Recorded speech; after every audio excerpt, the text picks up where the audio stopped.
Assalamualaikum warahmatullahi wabarakatuh. Pemirsa, hari ini saya sudah berada di ruangan sidang paripurna DPRD Provinsi Sumatera Barat, di mana hari ini tepat pelaksanaan Hari Jadi Provinsi Sumatera Barat yang ke-75 tahun. Peringatan Hari Ulang Tahun Provinsi Sumatera Barat ini baru dilaksanakan 2 kali setelah munculnya Perda nomor 4 tahun 2019 dan menetapkan tanggal 1 Oktober menjadi Hari Jadi Provinsi Sumatera Barat. Nah, kali ini pemirsa, banyak yang akan dibahas oleh DPRD Provinsi melalui sidang paripurna istimewanya di Hari Jadi Provinsi Sumatera Barat ini, termasuk penyerahan penghargaan kepada penerima penganugerahan kebudayaan Provinsi Sumatera Barat yang akan dianugerahkan kepada 14 kategori, mulai dari kategori komunitas, kategori pencipta, pelopor pembaru, dan kategori pelestari serta kategori maestro seni.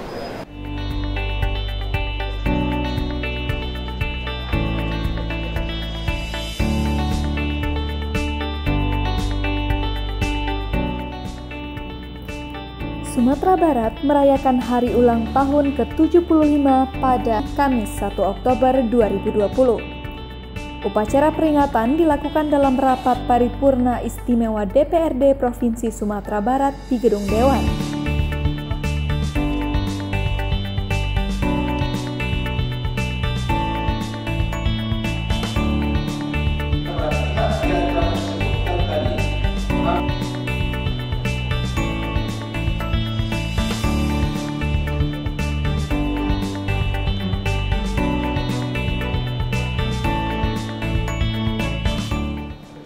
Hadir dalam kesempatan itu Gubernur Sumatera Barat Irwan Prayitno, mantan Menteri Dalam Negeri yang juga mantan Gubernur Sumbar periode 2005-2009, Gamawan Fauzi, sejarawan Minangkabau dan sejarawan Islam dari UIN Sumbar Yulizar Yunus, Ketua MUI, LKAAM, Niniak Mama, Bundo Kanduang, dan tokoh-tokoh masyarakat.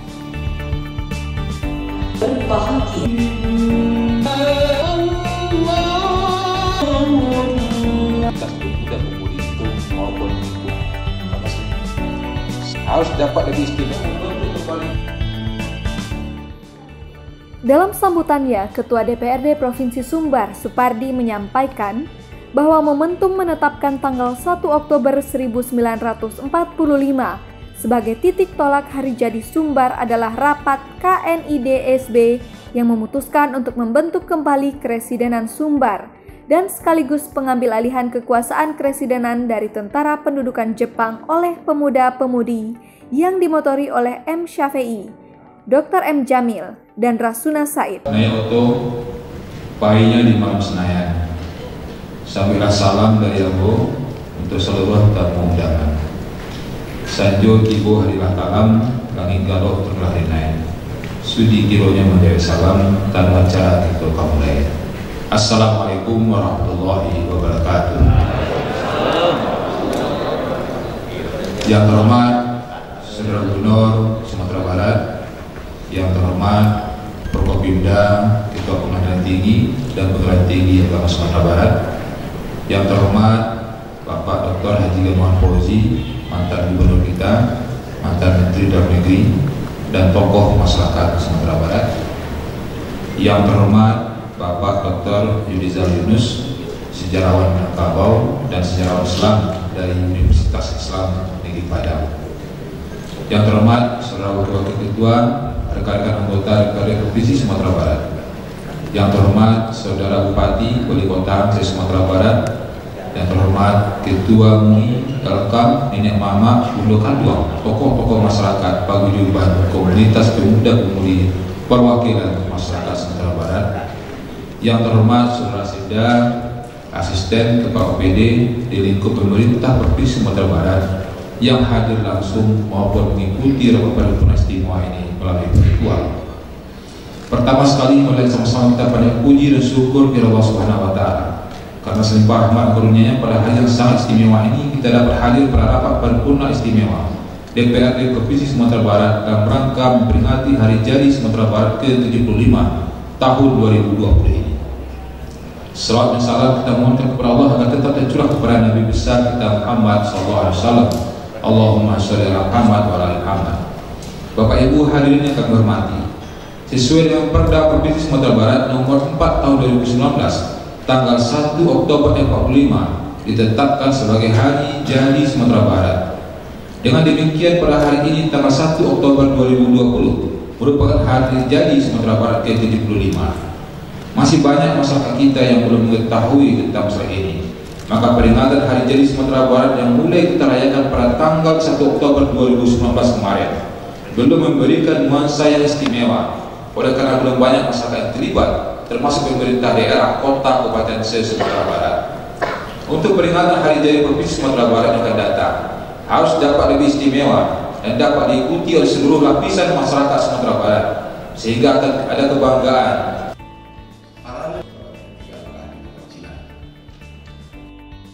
Penetapan tanggal hari lahir ini telah melalui pertimbangan mendalam serta memperhatikan nilai-nilai dan heroisme yang terkandung di dalamnya, serta dukungan data-data otentik yang dapat dipertanggungjawabkan. Ketua DPRD Provinsi juga menyampaikan meski sudah berusia 75 tahun, peringatan baru dilakukan 2 kali. Hari Jadi Provinsi Sumatera Barat baru mulai di tahun kemarin, yaitu di tahun 2019.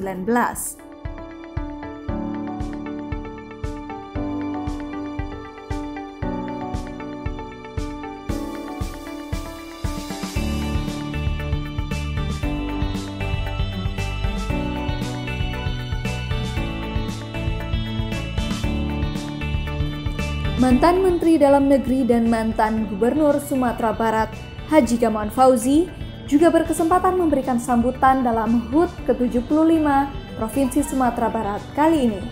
Beliau menyampaikan, pembangunan di Provinsi Sumatera Barat tidak perlu ikut-ikutan provinsi lain, melainkan tonjolkan ciri khas yang sudah ada di provinsi ini. Mendatang saya berharap dan mengajak pemerintah daerah bersama DPRD lebih intensif lagi membahas perkembangan, karena tidak bisa diprediksi apa yang terjadi berapa tahun mendatang. Kami menyarankan pertemuan-pertemuan berkala antara pimpinan daerah dan legislatif Sumatera Barat perlu dilakukan untuk mengetahui perkembangan dan perubahan yang bisa terjadi setiap saat, untuk mengambil langkah-langkah antisipatif agar pembangunan Sumatera Barat tetap berjalan seperti yang kita harapkan, walaupun di dalam kondisi ekonomi dan sosial yang sulit untuk diprediksi perkembangannya. Bapak Ibu hadirin yang saya hormati, dahulu ketika krisis tahun 98 terjadi, sebagian masyarakat Sumatera Barat justru mendapat berkah disebabkan beberapa hasil komoditi mengalami kenaikan harga, terutama di sektor pertanian yang merupakan sebagian besar sumber mata pencarian masyarakat. Sehingga secara guyon ada yang berharap agar krisis ini sebaiknya lama-lama saja di Sumatera Barat. Karena mereka dapat peroleh pendapatan yang meningkat dari hasil penjualan komoditi pertanian di tahun 98 itu. Tapi perlu kita pahami bersama, krisis yang terjadi sekarang ini tidaklah sama dengan krisis tahun 98. Karena krisis yang terjadi tahun 98 hanya menerpa sebagian negara atau hanya menerpa negara kita dan beberapa negara ASEAN saja. Sementara krisis yang terjadi sekarang ini adalah krisis umat manusia, krisis penduduk bumi, atau krisis semua negara di dunia yang mengakibatkan terjadinya pelemahan ekonomi hampir di seluruh negara di dunia. Dengan demikian harga-harga berjatuhan, permintaan konsumen menurun, daya beli menurun, dan karena itu hukum ekonomi akan berjalan seperti teori demand and supply Adam Smith. Kondisi seperti ini tentunya merupakan tantangan berat bagi masyarakat Sumatera Barat, setidaknya untuk tahun ini dan tahun 2021. Saya kira untuk ini pemerintah daerah bersama DPRD perlu memiliki data yang akurat tentang kondisi sama oleh rakyat Sumatera Barat berbagai unsur, jika kita tetapkan nanti 25 tahun mendatang Sumatera Barat akan seperti ini. Konsisten kita kawal 25 tahun, konsisten kita dengan rumusan itu. Dalam pengamatan saya, semenjak awal Orde Baru sampai saat ini, Sumatera Barat dengan ibu kotanya Padang memang tidak segemerlap dan semegah beberapa kota provinsi lainnya seperti Medan. Kalau orang tanya, Padang itu tidak seperti Medan, tidak seperti Pekanbaru. Jadi Pak Ketua mengatakan ada pergeseran dari pantai barat ke pantai timur. Palembang di Pulau Sumatera. Tapi kita tidak perlu berkecil hati, apalagi merasa rendah diri, karena bukan kemegahan itulah tujuan dari pembangunan. Apalagi bila kemegahan itu hanya sekedar ditunjukkan dalam bentuk pusat-pusat perbelanjaan besar, hotel-hotel berbintang 5, perkantoran-perkantoran tinggi dengan gedung-gedung yang menjulang yang bukan dimiliki oleh masyarakat setempat. Pusat-pusat perbelanjaan, hotel-hotel berbintang, dan tempat-tempat hiburan berskala besar yang tidak dimiliki oleh masyarakat Sumatera Barat sendiri dapat mengakibatkan mengalirnya uang pada pemilik modal di luar Sumatera Barat. Dan lebih ironis, apabila bersumber dari pengusaha luar negeri, sehingga bisa terjadi capital flight. Bapak Ibu, saya ketemu dengan seorang gubernur. Waktu saya gubernur, daerahnya gemerlap, gedung-gedung tingginya banyak. Ini di Pulau Sumatera juga. Lalu saya katakan, ibu kota Anda lebih maju dari ibu kota kami. Oh iya, kita kemarin dapat investasi dari Singapura, dari Malaysia, dari Jepang dalam bentuk pusat-pusat perbelanjaan. Terus yang membeli siapa sih? Yang beli masyarakat kita. Terus uangnya mana? Uangnya ke pemilik modal, ke Singapura lagi, ke Jepang lagi, ke Malaysia lagi. Saya bilang, kami tidak gemerlap Sumatera Barat. Gedung kami yang 4 tingkat, kalau 7 tingkat sudah takut dengan. Sejarawan Islam sekaligus sejarawan Minangkabau Dr. Yulizar Yunus menyampaikan bahwa filosofis budaya Minangkabau, adat Basandi syarak Basandi Kitabullah tidak dapat digeserkan dari kebiasaan masyarakat Sumatera Barat. Sebagaimana sumpah pemimpin di Sumatera Barat atau di Minangkabau yang jika tidak dijalankan amanahnya, maka sesuai dengan pepatah, kateh indak bapucuk ka bawah indak baurek di tengah-tengah digirak kumbang. Itulah sumpah pemimpin yang jika tidak menjalankan amanahnya, sesuai dengan adat Basandi syarak Basandi Kitabullah. Semangat herois masyarakat kita dan juga pelajaran agama tidak boleh dihentikan, karena itu memberi semangat. Karena bagaimanapun semangat ketuhanan yang bersumber dari agama adalah rohnya bangsa. Negara yang tidak bertuhan hancur. Saya kira inilah yang diamanahkan oleh pejuang-pejuang kita dari Sumatera Barat yang menandai 1 Oktober ini dengan berani dan gagah ini bersidang, dan hasilnya dilanjutkan oleh para pemuda yang orang-orang tadi sudah disebut oleh Pak Gamawan, Mas Safini, Jamil, Rasuna Said, dan banyak pengikutnya di belakang, dengan berani merebut kekuasaan dari tangan Jepang yang enggan memberikan kedaulatan kepada negara Kesatuan Republik Indonesia. Dan karena itu pula peristiwa-peristiwa yang mencederai ketuhanan dan Pancasila tidak disukai oleh masyarakat kita. Yang kedua, mungkin saya tidak seluruhnya menandai ini, dan ini sudah dibagi juga. Karena prinsip-prinsip tadi, masyarakat Sumatera Barat menyediakan diri sebagai benteng terakhir negara Kesatuan Republik Indonesia. Sekira bisa kita baca peristiwa DPRI, PDRI, Pemerintah Darurat Republik Indonesia, ketika itu Bukit Tinggi, dan terus ke Bidar Alam, dan bersidang kabinet di Subur Kudus, dan mereka keluar hutan, masuk hutan, naik gunung, turun gunung, bergerilya. Betapa Belanda ketika itu mencemooh orang Indonesia, hal yang hilang, energi kekeluargaan hilang. Kini mulai dari pematang sawah sampai batas-batas para persekutuan. Padahal dalam paradigma adat kita badusana sudah dicanangkan. Dalam adat tadi saya pernah baca dari manuskrip Indrapura bagaimana mereka pemerintah itu juga busana. Tidak alot dalam pertengkaran saja antara rakyat. 5 pewaris kerajaan dari Pariaman datang ke Pagaruyung, ke Daulat Sultan. Mereka berkata, Daulat, kami datang sebagai busana. Tahun ini kami tidak akan memberikan ame manah. Sebuah catatan penting, Belanda menyebut ame manah itu pajak. Tapi dalam paradigma Minangkabau tidak. Oleh-oleh, buah tangan, busana pulang kampung.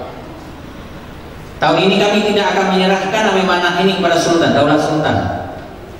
Karena kami lihat busana kami di Pagaruyung ini sudah kaya. Lalu kata Daulat, kami akan menyerahkan ame manah ini ke busana kami di kedaulatan Kesultanan Indrapura. Apa jawab Daulat? Ya, baiklah kalau begitu. Boleh, nak baiklah ekonomi busana kita di sana. Tapi pesan saya kepada Daulat Sultan Indrapura, mulai dari Indrapura sampai ke Air Bangis, payungi wilayah itu, payungi busana. Karena itu di Minangkabau ada orang bertanya, kerajaan itu di mana batasnya? Tidak ada batasnya.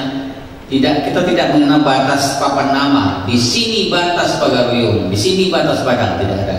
Yang batas itu dalam Minangkabau dalam adat adalah busana, kerabat, batas matrilineal. Nah, karena itu sepanjang sejarah adat kita pelajari tidak ada sengketa batas di Minangkabau. Walaupun secara geopolitik kita lihat di batas itu tidak ada yang tidak bersengketa. Masuk di negari pemekaran sekarang. Nah, kemudian juga Sultan Palembang juga demikian. Kami lihat busana kita di Indrapura itu wilayahnya terbatas. Bagaimana kita berikan wilayah kita sebahagian oleh Raja keturunan Minangkabau itu ketika itu juga diberikan sebagai wilayah. Nah, karena itu kita semuanya. Pada kesempatan ini juga diserahkan Anugerah Kebudayaan tahun 2020 kepada maestro, pelaku dan komunitas seni budaya. Penghargaan diberikan kepada 14 orang dan kelompok yang dianggap berjasa dalam mengangkat nama Sumatera Barat. Antara lain kepada Nan Jombang Dance Company, Paguyuban Tionghoa Padang, almarhum Syahrul Tarun Yusuf, dan Gusmiati Suid, serta Pirin Asmara. Diundang sebagai dosen mantan Ketua MUI Sumatera Barat di berbagai negara di dunia. Bapak dan Ibu hadirin selanjutnya.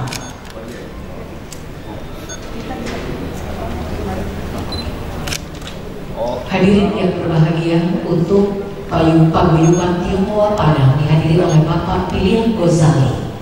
Dan secara simbolis hari ini diserahkan 4 untuk almarhum Bapak Ibn Sani Usman, itu diwakili oleh anak beliau Dr. Mike Feraliza SPM. Dan untuk penerima undur langsung hadiri Bunda Putri Reno Raudatul Janmantai. Dan untuk Ibu Sofiani Yusuf dihadiri oleh putri beliau Sofi Wanita. Ini Profesor Pertanian bidang budaya. Luar biasa. Ada cuma di dua aja satu. Siapa?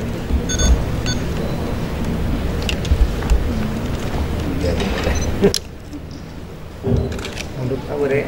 Mundur. Oke, selamat ya.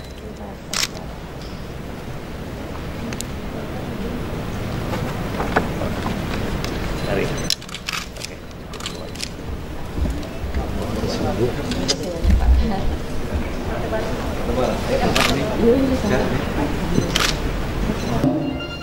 Memperingati hari jadi ke-75 Provinsi Sumatera Barat, serta memperingati baik yang masih hidup maupun yang sudah walhamdulillahirabbil alamin. Sumatera Barat dengan karakteristik yang dimiliki, ciri dan budaya, sehingga dari situlah kita bisa maju, bisa berkembang dengan modal yang kita miliki. Seluruh masyarakat Sumatera Barat, dan ini suatu yang baru, berarti baru yang kedua. Bahkan sebenarnya peringatannya yang pertama, karena waktu tahun yang lalu itu perdanya belum disahkan kan. Ini pertama. Mungkin setelah ini bisa lebih besar kegiatan-kegiatan diadakan untuk membangkitkan semangat, memotivasi masyarakat Sumatera Barat agar bisa lebih bergairah. Tadi Gubernur juga sudah menyampaikan, mudah-mudahan gubernur berikutnya lebih mau menjadikan momentum ini untuk membangkitkan kemajuan Sumatera Barat. Pak, bertepatan dengan Hari Jadi Sumatera Barat, tak adanya wacana perubahan nama Sumatera Barat menjadi Provinsi Minangkabau, itu Bapak sendiri pendapatnya bagaimana, Pak? Kalau saya pribadi setuju. Saya juga tanya ke Gubernur. Kalau tanya pribadi saya setuju. Ini beda ya, ada daerah istimewa Minangkabau, ada provinsi Minangkabau. Kalau provinsi Minangkabau saya setuju. Tapi kalau daerah istimewa Minangkabau itu perlu kajian. Karena kalau menurut saya perubahan nama nomenklatur dari provinsi Sumatera Barat dengan provinsi Minangkabau itu hanya perubahan nama. Tapi kalau di undang-undang, tapi kalau provinsi daerah istimewa Minangkabau itu perubahannya sangat substansial. Karena apa istimewanya? Harus dilahirkan lagi dalam bentuk undang-undang, punya efek ekonomi, keuangan, dan segala macam. Itu tidak ringan. Saya berpengalaman membuat undang-undang tentang daerah istimewa Jogja. Jadi walaupun di undang-undang dasar itu dicantumkan, tapi daerah istimewa Jogja itu harus dibuat undang-undangnya. Aceh juga seperti itu. Daerah istimewa Jakarta juga gitu. Kalau kita buat daerah istimewa Minangkabau, pertanyaannya apakah istimewanya itu di mana kita cantumkan? Dan harus merubah perubahan undang-undang.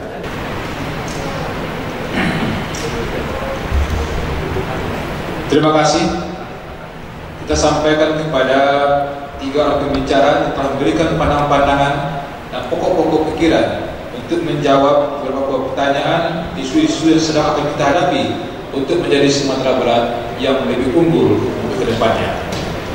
Bapak Ibu hadirin yang kami muliakan, pada hari yang sangat istimewa ini, sebagai wujud kepedulian dan penghargaan daerah kepada komunitas masyarakat Tionghoa Padang yang aktif melaksanakan kegiatan budaya seperti Padang Multikultural Festival, Festival Bakcang, dan Lama Bangun. B. Kategori pencipta atau pelopor atau pembaru. Dalam agenda kali ini memang hari ulang tahun Sumatera Barat yang kedua, yang tentunya sebenarnya adalah hari ulang tahun Sumatera Barat yang ke-25. Berbeda memang dengan kondisi-kondisi sebelum ini. Sebenarnya hari ulang tahun kedua ini tidak akan kita persiapkan secara matang, tapi karena COVID-19 dengan kita keluarnya perda kita tentang adaptasi aman COVID, kita tentu patuh dan taat kepada aturan COVID itu sendiri. Maka rapat paripurna hari ini dilaksanakan dengan hadir secara fisik secara sangat terbatas, hanya pimpinan dan pimpinan ala kelengkapan dewan, pimpinan Forkopimda, serta ke Bundo Kandung dan MUI dan tokoh masyarakat yang sangat terbatas. Namun untuk undangan lainnya, Kepala UPD, Bupati, Wali Kota, dan Ketua DPD, mantan Ketua DPD, dan tokoh masyarakat adalah kita undang secara virtual mengingat kondisi dalam COVID-19. Hadir sebagai pembicara hari ini untuk menjawab tatanan Sumatera Barat ke depan, Bapak Dr. Gamawan Fauzi, tokoh masyarakat Sumatera Barat, dan juga Dr. Yulizar Yunus sebagai budayawan dan budayawan Sumatera Barat. Kita didirikan sekitar 75 tahun. Jadi dengan adanya sekitar 5 tahun ini, setidak-tidaknya ada 3 hal yang bisa kita lihat. Yang pertama adalah kita meninjau kembali sejarah kita. Jadi generasi muda kita bisa tahu bagaimana pembentukan Provinsi Sumatera Barat. Yang kedua, kita evaluasi apa yang telah kita kerjakan program-program khususnya di Sumatera Barat minimal 5 tahun yang lalu. Apa yang telah kita laksanakan 5 tahun yang lalu. Kemudian yang ketiga adalah bagaimana kita memproyeksikan program kita ke depan 5 tahun yang akan datang.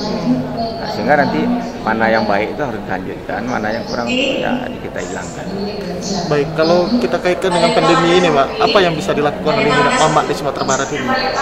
Oh, kalau masalah pandemi ini sekarang nenek mama karena dia banyak yang tua-tua, memang banyak sekali saya lihat itu yang kalau kita mau rapat memang sangat hati-hati, memang sangat saya saja sekarang ini ya, kalau pergi ini kalau tidak dianggap penting betul, saya juga nggak pergi gitu. Lebih baik kita virtual saja. Tapi karena ini adalah ulang tahun kita, ini adalah ulang tahun kita Sumatera Barat gitu. Jadi ulang tahun ini bukan hanya DPR, bukan hanya gubernur, tapi ulang tahun rakyat. Tapi saya lihat juga ada kita sekarang ini hendaknya kegiatan, tapi dengan pandemi ini susah gitu. Hendaknya hari ulang tahun kita ini betul-betul dirayakan. Okay. Nah, kalau bisa hendaknya setiap tahun itu ulang tahun kita itu semua apakah itu seni permainan anak nagari, apakah itu kuliner anak nagari, itu ditampilkan hendaknya gitu. Itu yang inginnya saya gitu. Jadi semua permainan nagari itu tampilkan, semua kuliner anak nagari itu tampilkan. Jadi itu adalah untuk mengundang perwisata, tapi dengan keadaan